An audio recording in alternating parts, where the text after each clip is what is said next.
Toutes les réactions chimiques ne se déroulent pas à la même vitesse. Certaines sont extrêmement rapides. Je prends un petit exemple. Voilà, une petite soirée. Le lendemain matin, on a mal à la tête. Le cachet d'aspirine qui va bien. Hop, la réaction de dissolution de ce cachet d'aspirine est instantanée. Et puis, d'autres réactions sont beaucoup plus lentes, comme l'oxydation d'une coque de bateau par l'oxygène de l'air, l'oxydation du fer, qui est une réaction extrêmement lente. Heureusement pour le bateau.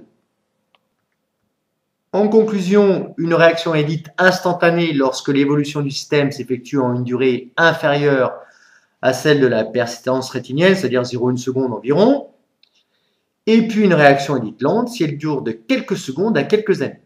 Alors un petit exercice, écrire la réaction de précipitation du chlorure d'argent, sachant qu'on verse une solution de nitrate d'argent sur une solution de chlorure de sodium. Ces réactions de précipitation vues en secondes sont dites instantanées. Bien, cet exercice va nous permettre de revoir quelques petites astuces fondamentales sur comment résoudre un exercice. Alors, la première astuce, eh bien, on écrit les données.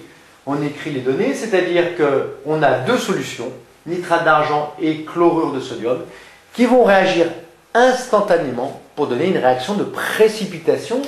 Précipitation qui va nous permettre d'avoir du chlorure d'argent sous forme solide. S pour solide, AQ pour aqueux, ce qui signifie que les ions se trouvent en solution aqueuse. Le solvant, c'est l'eau. Le soluté, eh bien, ce sont les ions. Et nous obtenons des solutions donc de nitrate d'argent et de chlorure de sodium. On y va, c'est parti. On écrit donc Ag+, plus NO3- plus Na+, plus Cl-,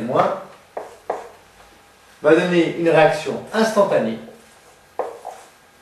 qui va nous donner du chlorure d'argent, puis après il ne reste plus qu'à équilibrer. Équilibrons. Je dois rajouter les ions nitrate, je dois rajouter les ions sodium. Ces deux ions n'intervenant pas dans la réaction de précipitation, qu'est-ce qu'on fait? Eh bien, on simplifie cette réaction en enlevant ce qu'on appelle des ions spectateurs. Voilà pour cette réaction dite instantanée.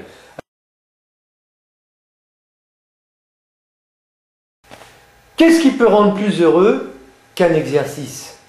Deux exercices.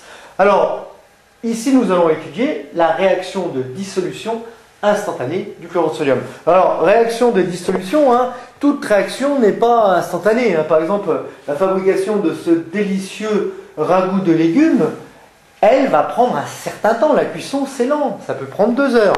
Tandis que la réaction de dissolution de ce solide, c'est instantané. Alors, nous allons maintenant résoudre cet exercice. Je vous demande, sachant que j'ai dissous 1 mol de chlorure d'aluminium dans un volume de 1 litre de solution, quelle est la concentration en Al3+ finale et en ion chlorure final? Vous établirez un tableau d'avancement. Petit retrait du buste.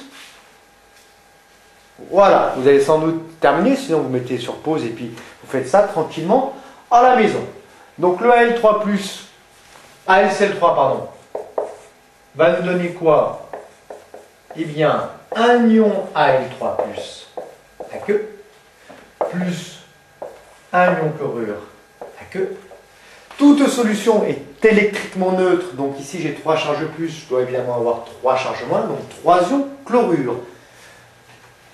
Ces ions sont en solution aqueuse car le solvant c'est l'eau. Voilà, c'est ici. Si la dissolution n'est pas totale, on obtient une solution saturée ici. Il faudra rajouter de l'eau pour tout dissoudre. Bien. À l'état initial, qu'est-ce qu'on a? Eh bien, on a N mol de chlorure d'aluminium. Sur quel volume? Sur un volume V. Ça nous fait donc une concentration C qui vaut 1 mol par litre. Qu'est-ce qu'on a en Al3+? Eh bien, Al3+, la concentration est nulle. Et la concentration de chlorure est nulle puisqu'on n'a encore rien dissous. L'avancement X vaut 0 mol. À l'état final bien X est égal à X max, c'est l'avancement final. La réaction est terminée. Nous n'avons plus de réactif. C moins X max sur V égale 0, ce qui nous donne C égale X max sur V. Attention à ne pas faire l'erreur suivante de dire C moins X max. Pourquoi? Parce que C, c'est en mol par litre. Et X max sur V est en mol par litre. Mol litre moins 1. Si vous mettez C moins X max, et bien vous mettrez des mols par litre moins des mols. On ne peut pas retrancher 15 carottes à 10 pommes de terre. Hein. C'est des carottes moins des carottes. Bien, ici, qu'est-ce qu'on va obtenir en Al3+ à l'état final? Eh bien, tout simplement, comme le nombre stoichiométrique est égal à 1, on va obtenir X max sur V, mol par litre, d'ion Al3+, c'est-à-dire C, c'est-à-dire 1 mol par litre. Concentration finale en Al3+, 1 mol litre moins 1. Attention pour les ions chlorure, le nombre stoichiométrique est 3. Quand je dissous 1 mol d'AlCl3, j'obtiens 3 mol d'ion chlorure. Donc ici, on n'aura pas X max sur V, mais 3X max sur V, mol par litre de solution. C'est-à-dire 3 fois C, c'est-à-dire eh bien, 3 mol litre moins 1. Donc la concentration finale de Cl- sera égale à 3 mol par litre ou 3 mol litre moins 1. Vous aviez sans doute déjà trouvé ce petit résultat.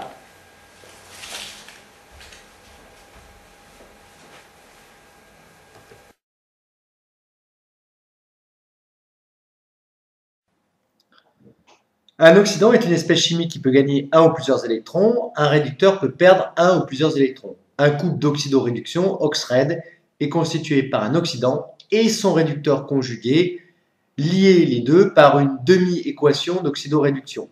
OX, l'oxydant, plus un nombre n d'électrons qu'il gagne, va donner son réducteur conjugué. Une réaction d'oxydoréduction met en jeu deux couples d'oxydoréduction, OX1 RED1 et OX2 RED2. La réaction d'oxydoréduction peut s'écrire de la façon suivante.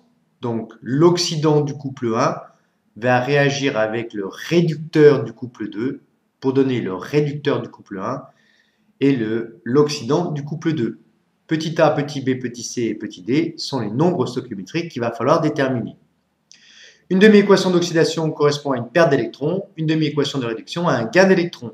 En exercice, équilibrer l'équation d'oxydoréduction entre les ions permanganate MnO4- et l'acide oxalique C2H2O4. On vous fournit les deux couples redox MnO4-, Mn2+, CO2, H2C2O4. À vous de jouer. Bien, en première étape, qu'est-ce qu'on fait? Eh bien, on encadre les espèces chimiques qui sont présentes et qui vont réagir. On vous dit que c'est MnO4- qui va réagir avec l'acide oxalique. Donc on mettra à gauche les réactifs, comme dans toute réaction chimique. Donc on écrit MnO4- va donner Mn2+. Première étape, on équilibre le nombre d'atomes de l'élément oxydé qui est le manganèse Mn. Un à gauche, un à droite, tout va bien. Deuxième étape, 4 atomes d'oxygène, on équilibre avec des molécules d'eau puisqu'on est en solution aqueuse. C'est le solvant eau. Donc 4 molécules d'eau, car chaque molécule d'eau apporte un atome d'oxygène. Ensuite, les ions H+, quand on est en milieu acide. 4 fois de 8 atomes d'hydrogène, je dois donc avoir 8 ions H+, de ce côté-là. Dernière étape, le nombre de charges. Une charge moins pour MnO4-, plus 8 charges plus, ça nous fait donc 7 plus, alors que de ce côté-là, j'ai 2 plus. Il faut donc que je rajoute 5 électrons, 5 charges moins, car 5 moins plus 1 moins plus 8 plus, ça fait bien 2 plus. Voilà pour la première demi-équation de quoi? Eh bien, de réduction. Pourquoi réduction? Car il y a un gain d'électrons. Voici l'oxydant de ce couple et voici son réducteur. On vient donc d'écrire une demi-réaction de réduction car gain d'électrons. Moi je me rappelle RG pour Tintin parce que c'est un petit peu, je dirais, c'est un petit peu mon passé. Et oui, je suis un homme du passé. Ensuite, Qu'est-ce qu'on fait? Eh bien, on équilibre la seconde. On sait que c'est l'acide oxalique qui va réagir. Donc, on écrit H2, C2O4 qui va donner CO2. Première étape, le carbone est l'élément oxydé. J'ai 2 atomes ici, j'en ai qu'un ici, je mets le 2. Deuxième étape, les molécules d'eau. 4 atomes d'oxygène, 2 fois 2, 4. Pas besoin d'équilibrer avec les molécules d'eau. Troisième étape, les ions H+. Eh bien, H2 de ce côté et pas d'atome d'hydrogène. Donc je rajoute 2 H+. Et ensuite, eh bien, les charges, pas de charge électrique puisque c'est une molécule. Ici, 2 charges plus, il me faut donc 2 électrons. C'est une demi-réaction de quoi? Demi-réaction, ici, d'oxydation. Pourquoi d'oxydation? Eh bien, parce que tout simplement, H2CO4 va fournir les électrons. Il les donne. La flèche est dans ce sens. Il ne nous reste plus qu'à tirer un bon petit trait sous le chaud soleil de Provence, 32 degrés aujourd'hui quand même. Pour ça qu'on met la chemise Hawaï. Donc, qu'est-ce qu'on fait maintenant? Eh bien, on fait la somme de tout ça. Mais avant de faire la somme, on voit que ici, H2CO4 ne donne que 2 électrons, alors que lui, il en prend 5. Donc, il faut multiplier la première équation par le nombre d'électrons intervenant dans la seconde et inversement. Je multiplie donc par 2 chaque terme de l'équation. Voilà. 2 Mn de plus, et je barre, et le 8H2O. Et ensuite, pareil pour la seconde, je multiplie la seconde par le nombre d'électrons intervenant dans la première, c'est-à-dire 5. Donc on multiplie par 5, c'est qu'il nous fait 5 H2CO4, 10 CO2, 10 H+, et 10 électrons. On voit bien que ces 10 électrons fournis ici vont être captés ici. On écrit donc l'équation de bilan. On est presque arrivé à la fin.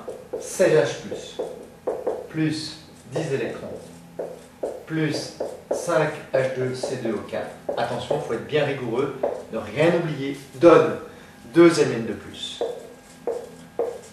8 H2O, plus 10 CO2, plus 10 H+, plus 10 électrons. On simplifie. 10 électrons ici, 10 électrons ici. 10 H+, 16 H+. Je simplifie les 10 H+, et ici je n'aurai donc plus que 6 H+. Et ensuite, on vérifie si l'équation est bien équilibrée. Alors on regarde les atomes d'oxygène, j'en ai 2 fois 4, 8, plus 5 fois 4, 28, 8 fois 1, 8, 10 fois 2, 20, 28. Les charges électriques, 2 charges moins, plus 6 charges plus, ça nous fait donc 4 plus. De ce côté-là, 2 fois 2, 4 plus. Et il faudrait aussi vérifier les atomes d'hydrogène, mais généralement, là, on est presque sûr que l'équation est vérifiée. Bien, voilà. En conclusion, pour équilibrer une équation d'oxydoréduction, petit a équilibrer chaque demi-équation de la manière suivante. Petit a équilibrer le nombre d'atomes d'éléments oxydés. Petit b équilibrer le nombre d'atomes d'oxygène avec des molécules d'eau. Petit c équilibrer le nombre d'atomes d'hydrogène avec des ions H+, et équilibrer les charges électriques avec les électrons. En 2, multiplier la demi-équation de réduction par le nombre d'électrons intervenant dans la demi-équation d'oxydation et inversement. Alors, si vous êtes en milieu basique, il faudra effectuer un dernier travail que nous verrons ultérieurement.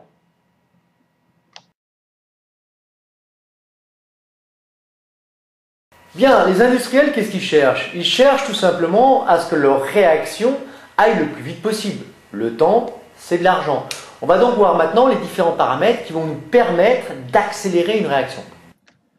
Nous allons étudier la cinétique de l'oxydation des ions iodures par les ions peroxydisulfate. C'est une animation qui nous est proposée par les professeurs Labattu et Mendebiran. Sur l'axe vertical, nous aurons l'avancement en millimoles, alors que sur l'axe horizontal, nous aurons le temps en minutes. Nous avons la température du milieu qui est de 25 degrés. La concentration initiale des ions iodures vaut 0,40 mol par litre. Il ne reste plus qu'à appuyer sur Start et à visualiser l'évolution au cours du temps de l'avancement. Modifions maintenant la température. Nous mettons une température plus élevée, 35 degrés. Nous redémarrons la réaction. Qu'est-ce qui se passe? Nous observons que l'avancement arrive beaucoup plus rapidement à l'avancement maximal que précédemment. Par conséquent, la réaction est plus rapide. Donc la température est un facteur cinétique. Plus la température est élevée, plus la réaction est rapide. Autre facteur cinétique, augmentons la concentration d'un des deux réactifs, l'ion iodure. Nous allons mettre maintenant 0,50 mol par litre. Nous redémarrons la réaction. Qu'est-ce qui se passe? Nous voyons que la valeur de Xmax, 4 millimoles, est obtenue encore plus rapidement. Conclusion, plus la concentration d'un des deux réactifs est importante, plus la réaction est rapide.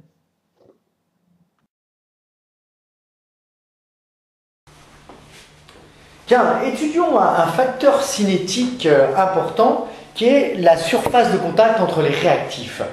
Prenons ce petit cachet d'aspirine ici que j'ai cassé en deux, donc j'en mets une moitié dans ce verre. Dans l'autre verre, j'ai broyé avec une fourchette, j'ai que ça à la maison, j'ai broyé l'autre morceau de comprimé.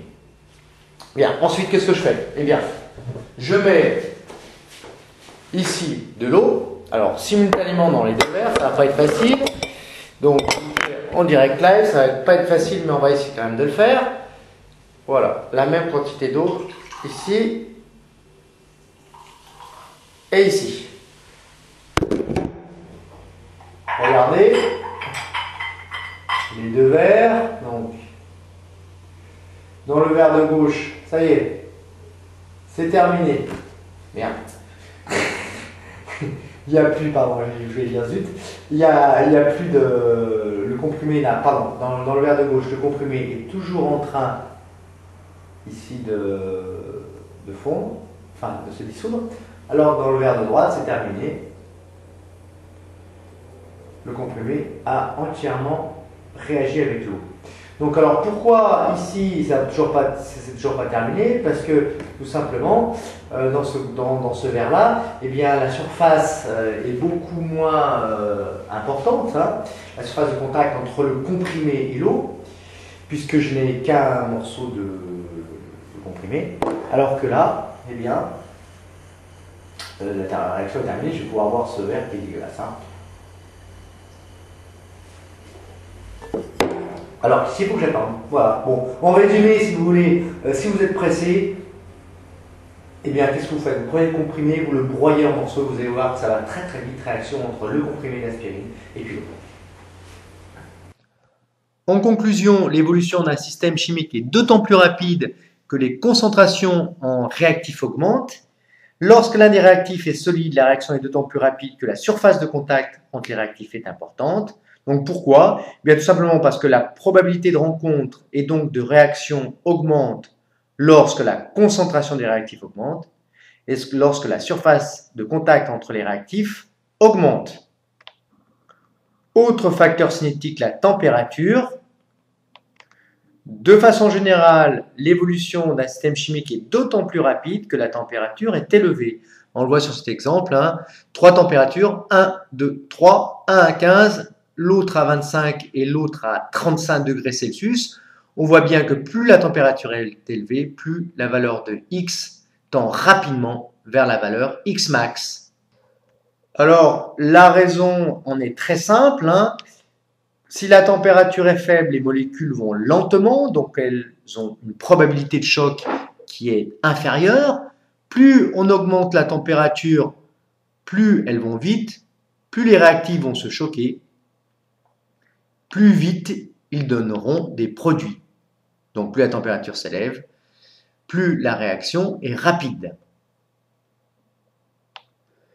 Il existe d'autres facteurs cinétiques comme l'éclairement, dans le cas des réactions chimiques photosensibles, par exemple la synthèse chlorophyllienne, la nature du solvant, qui peut également améliorer la vitesse de réaction, et puis les catalyseurs que nous allons voir dans le grand 2.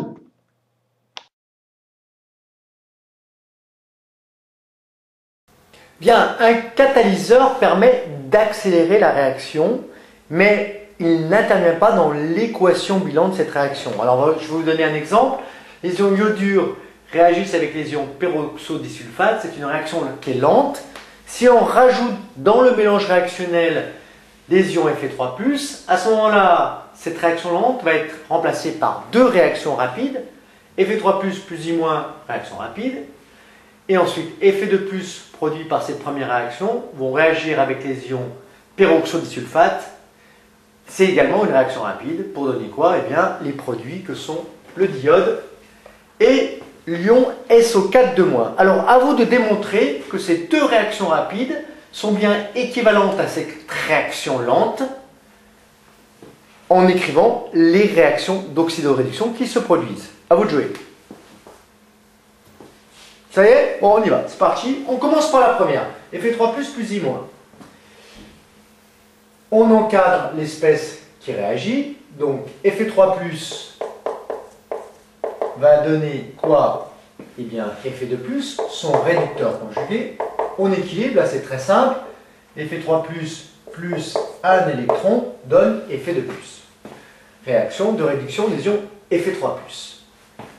Simultanément, I- va donc donner I2, on équilibre. 2I-, 2 charges moins. Je dois donc rajouter 2 électrons à droite. Je multiplie celle-ci par le nombre d'électrons intervenant dans la première, c'est-à-dire on multiplie par 1. Autrement dit, on laisse les nombres stoichiométriques identiques. Par contre, il faut multiplier la première équation par 2, puisqu'il y a 2 électrons ici. 2, 2 et 2. On écrit la première demi-réaction, la première équation d'oxydoréduction, pardon, 2 Fe3+, plus 2I- va donner 2 Fe2+, plus I2.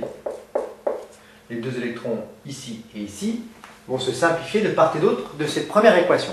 Donc ceci, c'est une équation d'oxydoréduction qui est rapide.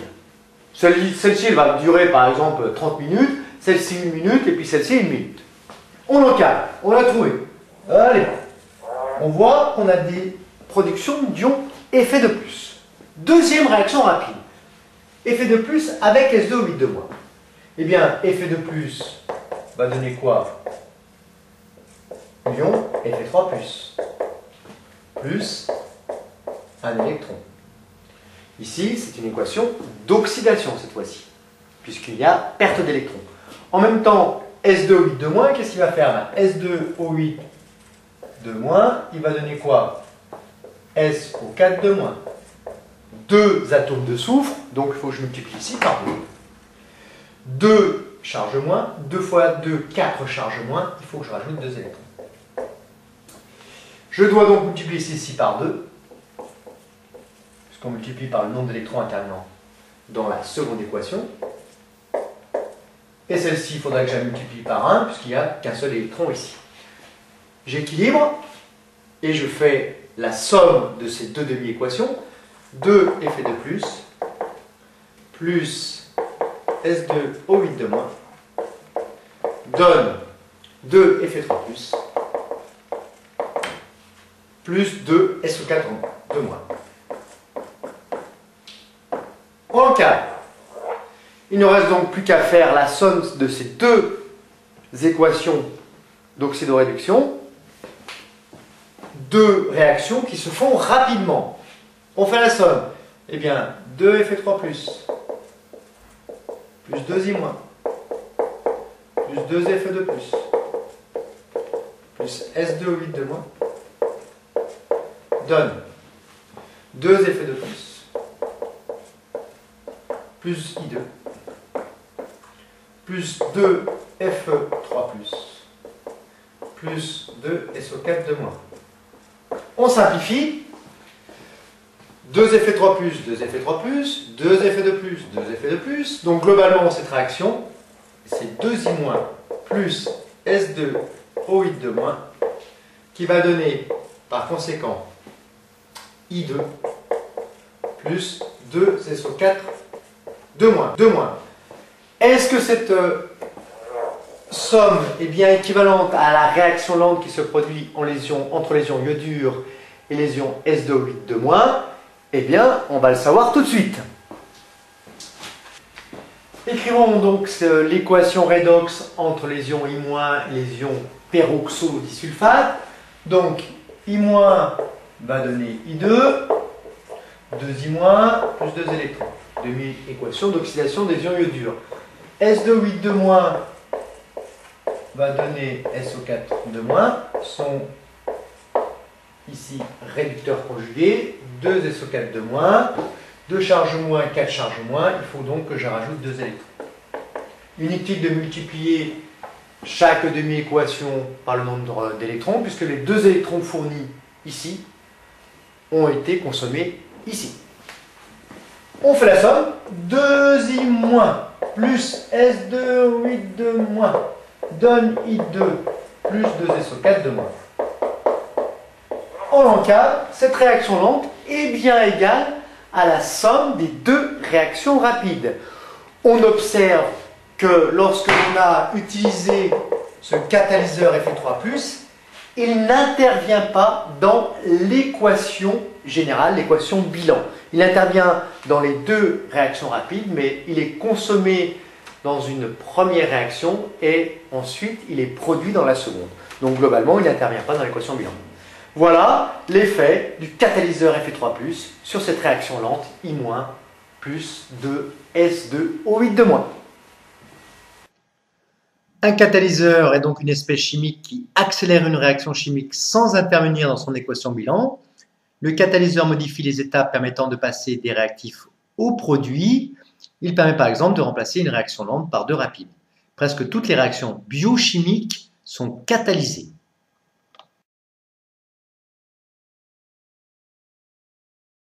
Trois types de catalyse, la catalyse homogène, hétérogène et enzymatique. La catalyse homogène, eh bien, elle est définie de la façon suivante.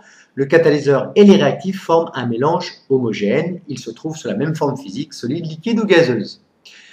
Dans le deuxième cas, la catalyse hétérogène, le catalyseur et les réactifs forment un mélange hétérogène.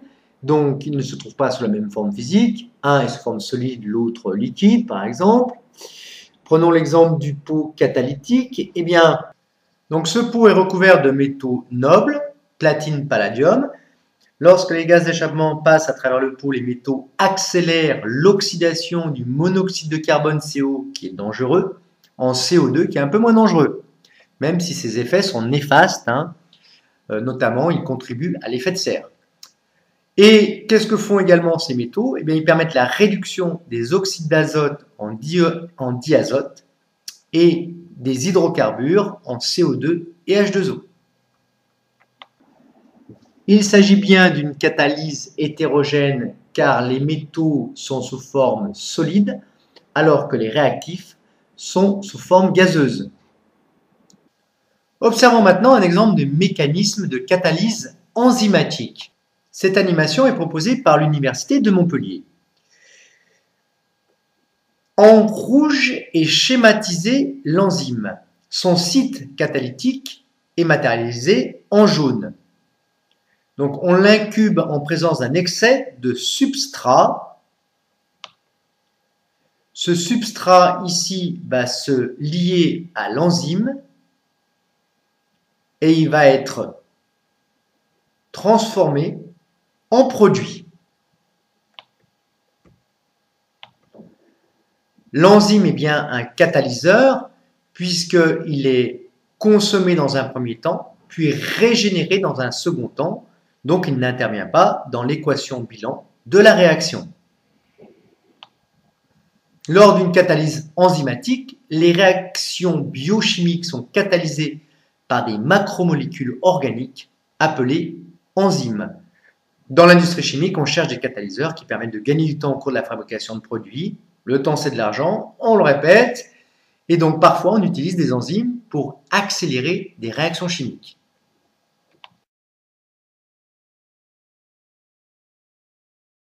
Suivi de l'évolution d'un système chimique, il est important de connaître l'avancement d'une réaction chimique au cours du temps à l'aide de méthodes chimiques ou physiques, de manière à améliorer la vitesse des réactions. On rappelle que le temps, c'est de l'argent. Méthode chimique tout d'abord, trempe puis dosage. Pour déterminer par un dosage la concentration d'une espèce au cours du temps, premièrement, on effectue le mélange des réactifs. Deuxièmement, à intervalle de temps régulier, on prélève une partie du mélange qu'on refroidit brutalement pour arrêter la réaction. Cette manipulation est appelée une trempe. Et en 3, on dose l'échantillon prélevé avec une autre espèce chimique.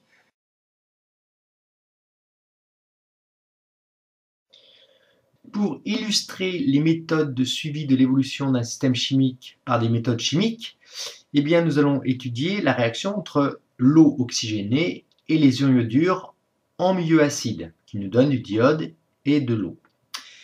Dans un premier temps, vous calculerez la concentration initiale dans le mélange des réactifs qu'on notera H2O2 initial et I- initial. Cela vous fera revoir la différence entre la concentration apportée et la concentration initiale dans un mélange des réactifs. Attention, ne confondez pas, je dis bien ne confondez pas, concentration apportée, ici et ici d'H2O2 et de I-, avec la concentration de ces espèces chimiques dans les mélanges initialement avant réaction. Alors, si on veut calculer dans le mélange la concentration de H2O2, eh bien il faut déterminer le nombre de moles de H2O2 que l'on a introduit dans le mélange, c'est la première chose. La concentration, elle vaut C1. C1, c'est le nombre de moles sur le volume. Si j'en ai prélevé un volume V1 à une concentration C1, j'en ai donc mis un nombre de moles de H2O2 N1 dans le mélange. D'accord? Quelle vaut la concentration de H2O2 initiale, avant toute réaction? Eh bien, H2O2 petit i pour initial, c'est le nombre de moles, N1, divisé par le volume de mélange. Or, le volume du mélange, il vaut quoi? V. Eh bien, il vaut le volume V1, puisque j'en ai mis N, un volume V1 de H2O2, et puis un volume V2 de I-. Donc, le volume V est égal à la somme des deux volumes, V1 plus V2.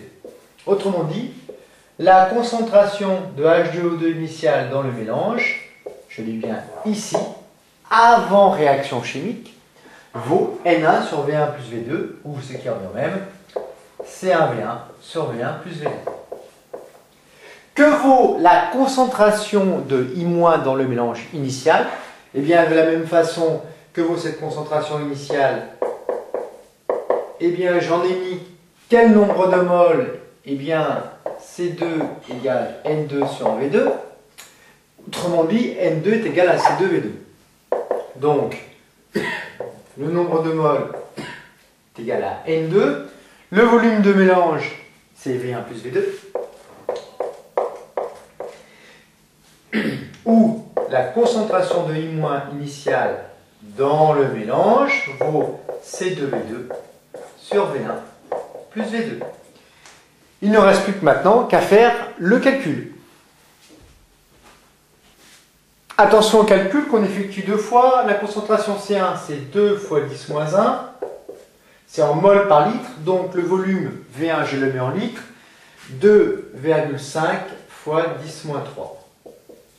On divise par 2,5 ml plus 10 ml, c'est le volume de mélange. Ça fait 12,5 fois 10 moins 3. Avant de faire le calcul, on simplifie par 10 moins 3, ce qui nous fait 2,5 sur 12,5, 0,2. 0,2 fois 2, ça fait 0,4 fois 10 moins 1 mol par litre. Pour la concentration en I- initiale, eh bien, c'est égal à la concentration C2 apportée, c'est-à-dire 10 moins 1, multiplié par le volume V2 qui vaut 10, divisé 10 moins 3, puisque c'est 10 millilitres, divisé par 12,5 10 moins 3, ce qui nous fait 0,8 fois 10 moins 1 mol litre moins 1. Voilà pour les deux concentrations initiales des ions iodures et de l'eau oxygénée dans le mélange.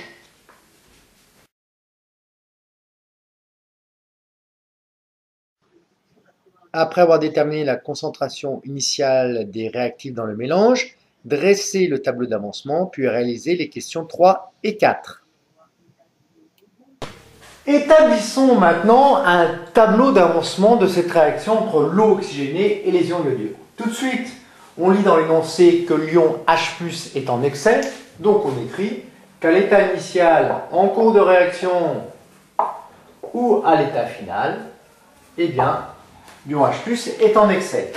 Il en va de même pour le solvant qui est en très large excès, et donc la concentration n'est pas modifiée. Dans 1 litre d'eau, vous avez 50 mol d'H2O.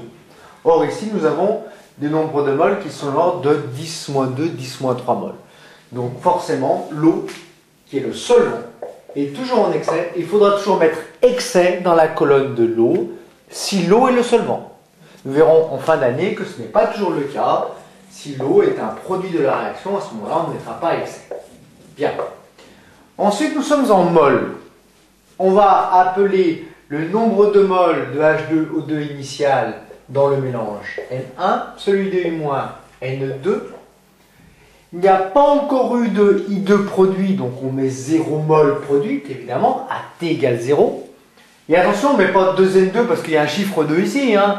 2, ce chiffre 2 veut dire qu'il faut 1 mol de H2O2 pour 2 mol de I-. D'accord? Bien.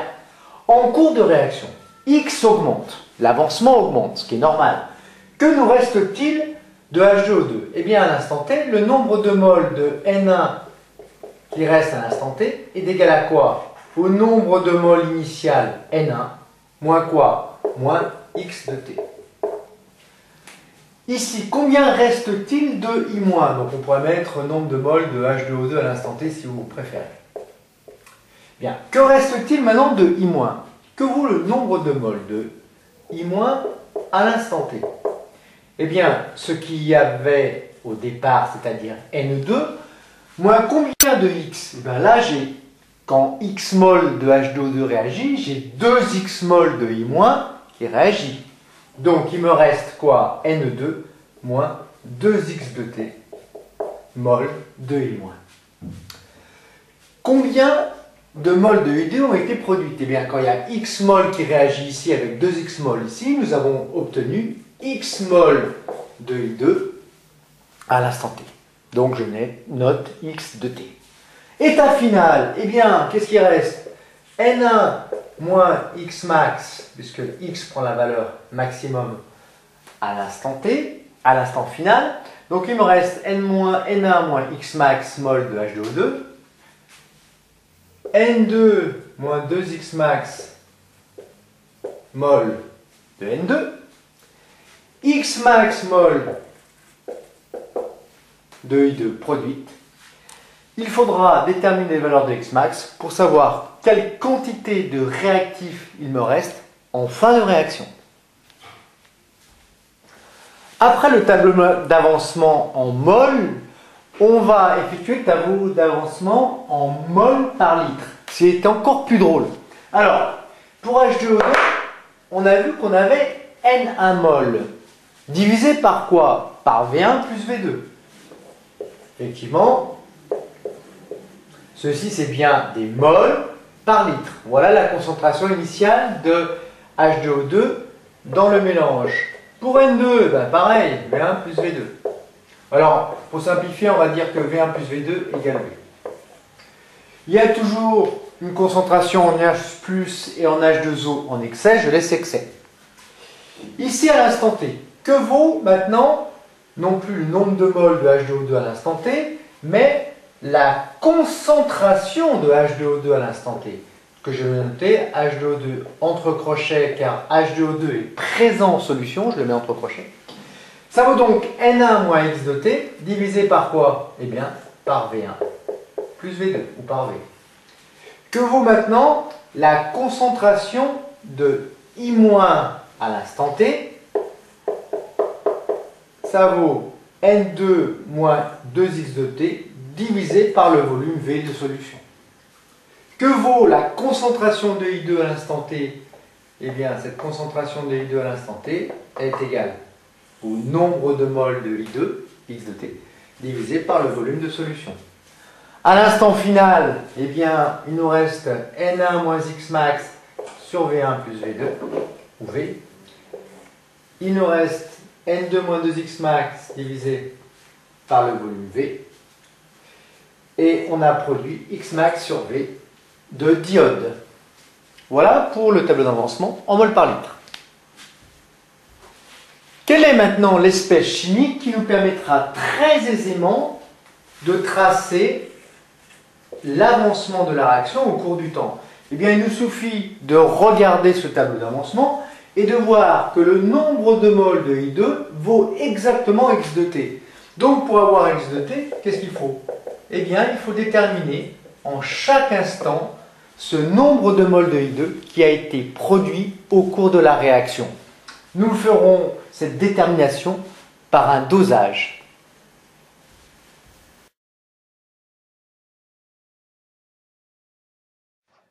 Le suivi de la cinétique de l'oxydation des ions iodures par les ions peroxodisulfate nous a permis de tracer la courbe de l'avancement au cours du temps.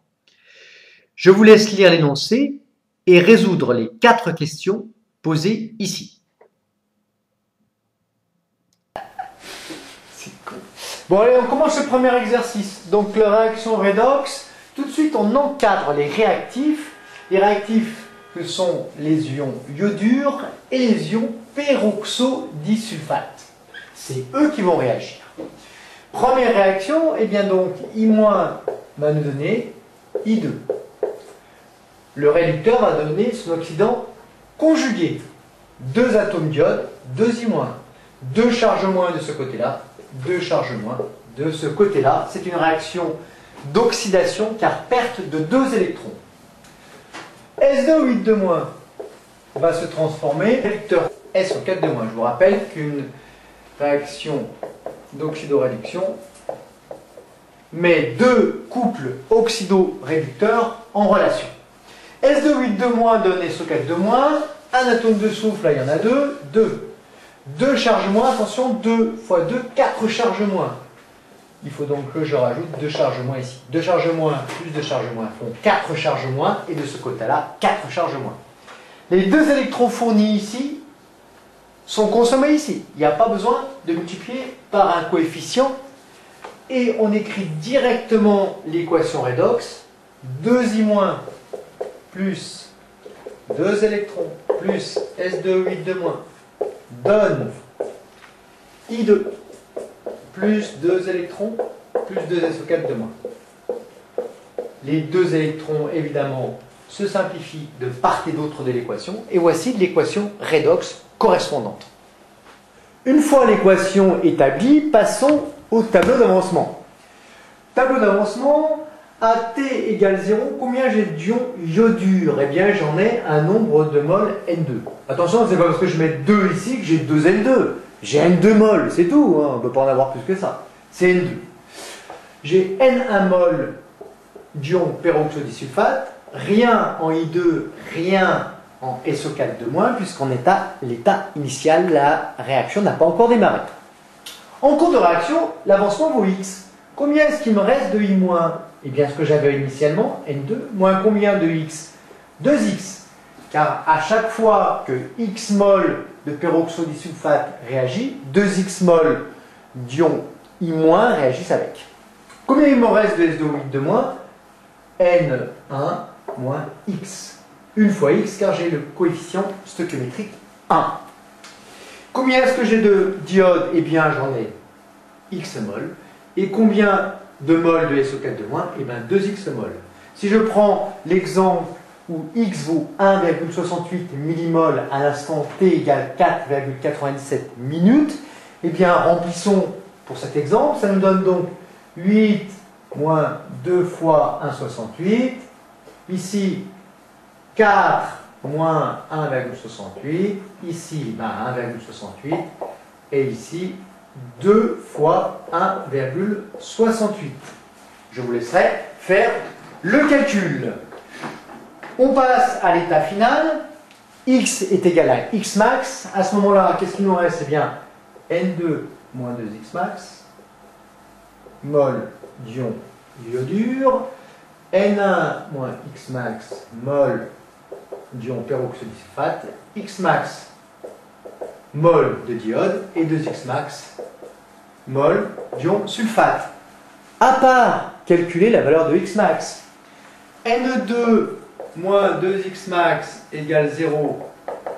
S'il n'y a plus d'ion iodure, à ce moment-là, X max égale, eh bien, Ne2 divisé par 2, c'est-à-dire N2, ça nous fait 8 divisé par 2, 4 millimoles.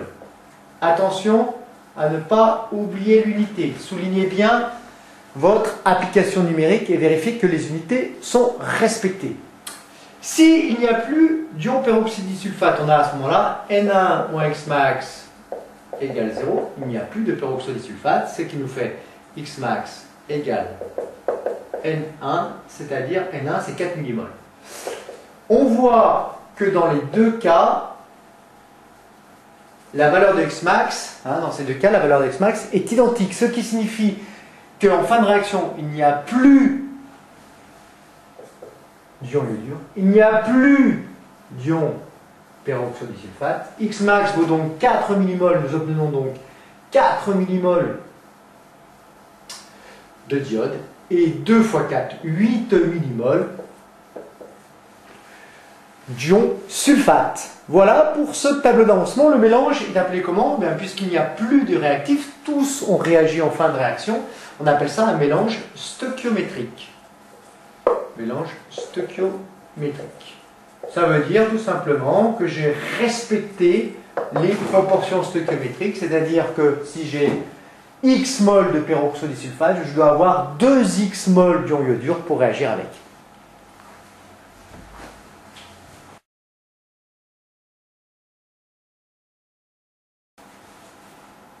Comment, par des méthodes physiques, déterminer l'avancement de la réaction au cours du temps? Voyons deux méthodes, il y en existe beaucoup d'autres, mais voyons ces deux-là. Premièrement, par spectrophotométrie. On réalise le mélange entre des ions iodures et peroxydisulfate. À l'instant t égale 0, on fait le mélange des deux réactifs et on produit à ce moment-là du diode. On met ce mélange réactionnel dans un spectrophotomètre à t égale 0. Petit à petit, le diode se produit, donc la solution devient de plus en plus jaune. Elle absorbe de plus en plus. On relève l'absorbance au cours du temps et on trace la courbe. Pourquoi l'absorbance au cours du temps va nous donner X de t? Eh bien, d'après ce que nous voyons ici, si nous avons le tableau en mol par litre, à l'instant t, en cours de réaction, quand on a X mol qui est produit divisé par le volume V de solution, à ce moment-là, eh bien, l'absorbance d'après la loi de Beer-Lambert, qu'est-ce qu'elle nous dit la loi de Beer-Lambert? L'absorbance, elle est proportionnelle à la concentration de la solution qui est colorée, c'est-à-dire le diode. Donc K fois la concentration en diode, c'est-à-dire K fois X de T divisé par 1. Si on a l'absorbance au cours du temps, à ce moment-là, on a X de T, puisque X de T égale donc à ce moment-là A de T, l'absorbance au cours du temps, fois le volume de solution, divisé par cette constante K. Ceci est une constante, donc on peut dire que X de T est proportionnel à A de T. Bon, ça c'est la méthode par spectrophotométrie. On pourra tracer donc X au cours du temps à partir de A au cours du temps. Deuxième méthode, méthode par mesure du volume dégagé. Prenons l'exemple du carbonate de calcium, on rajoute de l'acide chlorhydrique, dégagement de gaz. Ce gaz va, par l'intermédiaire d'un tube à dégagement, venir remplir une éprouvette graduée. Ici, on pourra déterminer de cette façon-là, en lisant juste les graduations, le volume de CO2 dégagé. Pourquoi ce volume va-t-il nous donner l'avancement au cours du temps? Eh bien, si nous nous plaçons à l'instant t, combien de moles de CO2 avons-nous produit? Eh bien, X de T. D'après la loi des gaz parfaits, nous pouvons dire que la pression en pascal fois le volume de gaz dégagé, CO2, égale le nombre de moles de gaz présents. Eh bien, le nombre de moles de gaz présents, c'est X de T. Ça, c'est le volume de CO2 dégagé à l'instant T, fois R, fois T. Le PV égale NRT, la fameuse loi des gaz parfaits, PV égale NRT. N, qu'est-ce que c'est? C'est le nombre de moles de gaz dégagés, et dans ce cas-là, c'est X de T. Donc X de T vaut quoi? Eh bien tout simplement le produit de la pression dans l'enceinte, en pascal, mesurable facilement, fois le volume de CO2 qui se dégage au cours du temps, divisé par la constante R, fois la température T. Attention, la température T, elle est en Kelvin. Le volume de CO2 est en mètres cubes. Hein, les petits rappels. La pression est en pascal. X est en quoi? En mol. Attention à toutes ces unités. Donc voici deux méthodes physiques qui nous permettent de déterminer l'avancement au cours du temps et de tracer la courbe X au cours du temps, qui démarre généralement par X égale 0, évidemment, hein, à T égale 0, et qui finit par X final, qui vaut généralement X max, si la réaction est totale, bien sûr. En conclusion, pour effectuer le suivi d'une réaction chimique par des méthodes physiques, on peut mesurer par exemple l'absorbance au cours du temps A de T, la pression du mélange réactionnel P de T, le volume de gaz produit V de T, la conductivité sigma de T au cours du temps.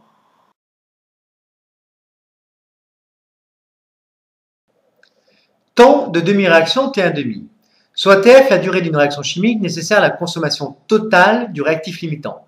À T égale TF, l'avancement vaut donc X max. Le temps de demi-réaction, noté T1,5, est la durée au bout de laquelle l'avancement est égal à la moitié de l'avancement maximal. La valeur de l'avancement à T1,5 vaut donc X max sur 2. Unité, attention, X est en mol et T1,5 est en seconde, dans une unité évidemment, dans l'unité légale. Pour déterminer graphiquement le temps de demi-réaction, généralement on trace la courbe X de T, et graphiquement le point d'ordonnée X égale X max sur 2 a pour abscisse T égale T1,5. Voici un exemple de détermination graphique. X max sur 2, voici la courbe donnant l'avancement au cours du temps. Et bien tout simplement, le point d'ordonnée X max sur 2 a pour abscisse T1,5. Il suffit juste de lire la valeur numérique du temps de demi-réaction sur l'axe des abscisses. Deux petits exercices que j'ai concoctés pour vous. Voici donc une courbe où on a directement X en mol au cours du temps en minutes. À trois températures différentes, on a tracé l'avancement au cours du temps. Déterminer le temps de demi-réaction dans les trois cas. Premier cas, très simple, on sait que l'avancement à T1,5 est égal à l'avancement maximal divisé par 2. Bon, il suffit de voir que 4, eh bien c'est X max. Donc, X max sur 2, eh bien c'est 2. Hein? Donc, X à T1,5 est égal à X max sur 2, 4 divisé par 2, 2 mol. Donc, voici notre X max sur 2.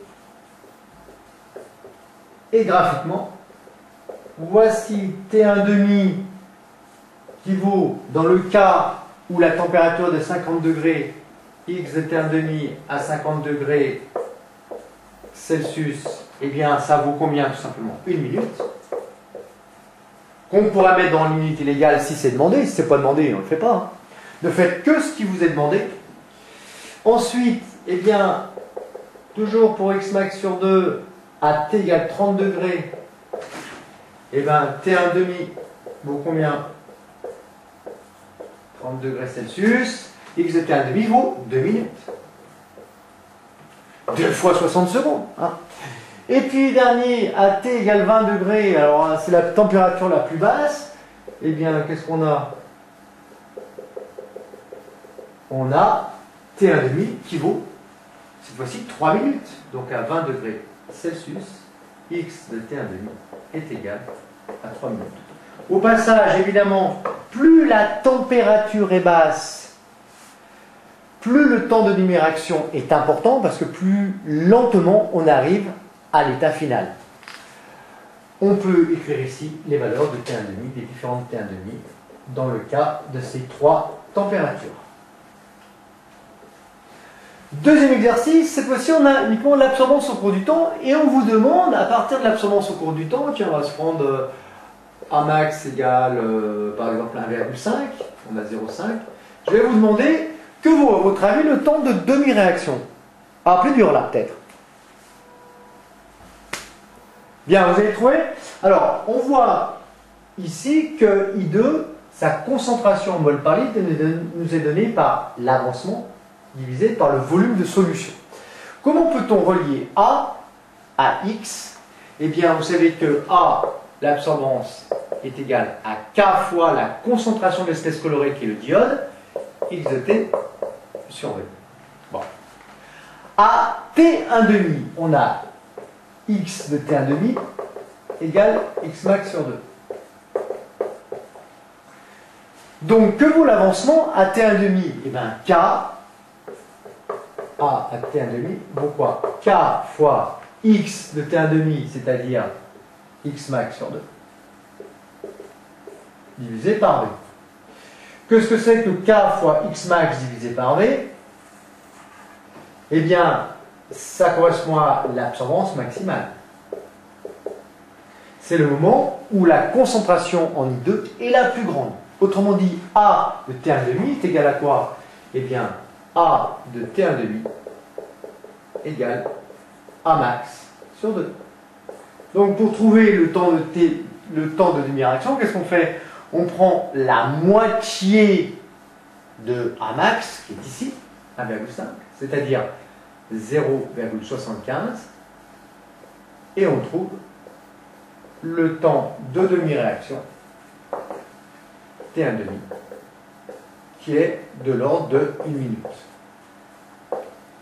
Voilà, dans le cas où on n'a pas la courbe de l'avancement au cours du temps, mais de l'absorbance au cours du temps. Voilà comment est-ce qu'on détermine le temps de demi-réaction, toujours graphiquement évidemment.